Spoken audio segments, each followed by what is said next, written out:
Spoons தனுகுக்கு. இப்போ வந்து ABC மாவு செய்ய போகிறேன் பாருங்கள். முன்னாடி கொஞ்சமாக செஞ்சேன், இப்போ நிறையா செய்யலாம்னு பார்க்குறேன். இப்போ வந்து இது வந்து 1/2 kilo carrot, 1/2 kilo apple, 1/2 kilo beetroot எடுத்துருக்கேன். இதுக்கு பாதாம் பிஸ்தா நான் சேர்க்குற போது உங்கள்கிட்ட காமிக்கிறேன் எவ்வளோ. இந்த கேரட்டு பீட்ரூட்டு எல்லாம் கழுவிட்டு இந்த செத்தி வச்சுருக்கேன் பாருங்கள். இதை எல்லாமே 1/2 கிலோ எடுத்து எல்லாத்தையும் செத்தி வச்சுருக்கேன். இப்போ எல்லாத்தையும் அரைச்சிட்டு நான் கிண்டுறும் போது உங்கள்கிட்ட காமிக்கிறேன். அதோட 100 முந்திரி பருப்பு, 100 பாதாம் பருப்பு, ஒரு 10 ஏலக்காய், இது எல்லாத்தையும் வறுத்துட்டு அதோடைய நுணுக்கி போட்டுவோம். மிக்ஸி ஜாரில் போட்டு நுணுக்கி அதோடைய சேர்த்துக்கலாம். நான் எப்படி சேர்க்கணுன்னு உங்கள்கிட்ட காமிக்கிறேன். இப்போ நான் கேரட்டு பீட்ரூட்டு எல்லாத்தையுமே சேர்த்து நான் அரைச்சிட்டு வந்துட்டேன். இப்போ ஒரு சட்டி வச்சு இதில் ஊற்றி கிண்டிக்குவோம்.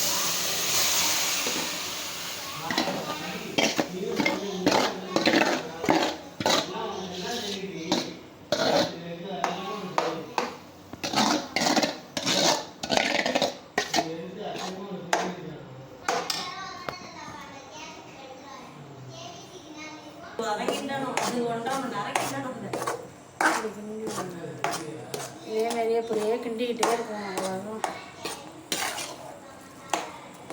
இந்த மாதிரி கொஞ்சம் தண்ணி வத்துற வரைக்கும் இந்தமாரி கிண்டி விட்டுங்க. கொஞ்சம் தண்ணி வத்துற பிறகு நம்ம வந்து சர்க்கரை, நாட்டு சர்க்கரையை சேர்த்துக்குவோம். நாட்டு சர்க்கரை 1.5 கிலோ போட போகிறேன்.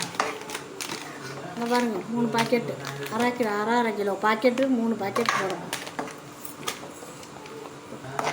இந்தமாரி தண்ணி வற்றி இந்தமாரி தண்ணி வற்றின பிறகு சர்க்கரையை போட்டுக்குவோம். சர்க்கரையை போட்டு கிண்டிக்கலாம்.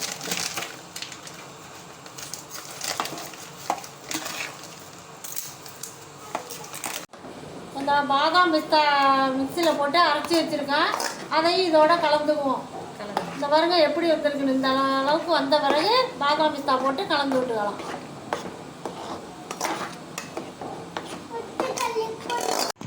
இந்த ஏபிசி மாவு இந்த கிண்டி கொண்டுட்டு வந்துட்டேன். இந்த பாருங்கள் எப்படி இருக்குன்னு பாருங்கள். இந்த இதான் அவ்வளோதான். இந்தமாரி நேரத்தில் இறக்கி நம்ம ஃபேன் காற்றுல வச்சு கிண்ட வேண்டியதான். நம்ம ஃபேன் காற்றுல தான் வச்சு நான் கிண்டிக்கிட்டு இருக்கேன். நீங்களும் ட்ரை பண்ணி பாருங்கள். இப்போ நல்லா கிண்டிட்டு நான் உங்கள்கிட்ட காமிக்கிறேன். இப்போ வாங்க, ஏபிசி மாடல் இந்த பாருங்கள் நல்லா செஞ்சு எடுத்துட்டேன் பாருங்கள். பழம்பழம்னு செஞ்சு எடுத்துட்டேன்.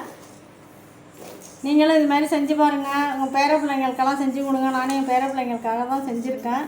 இந்த வீடியோ பிடிச்சிருந்தா ஒரு லைக் போடுங்க, ஒரு சப்ஸ்கிரைப் பண்ணுங்கள். பாய்.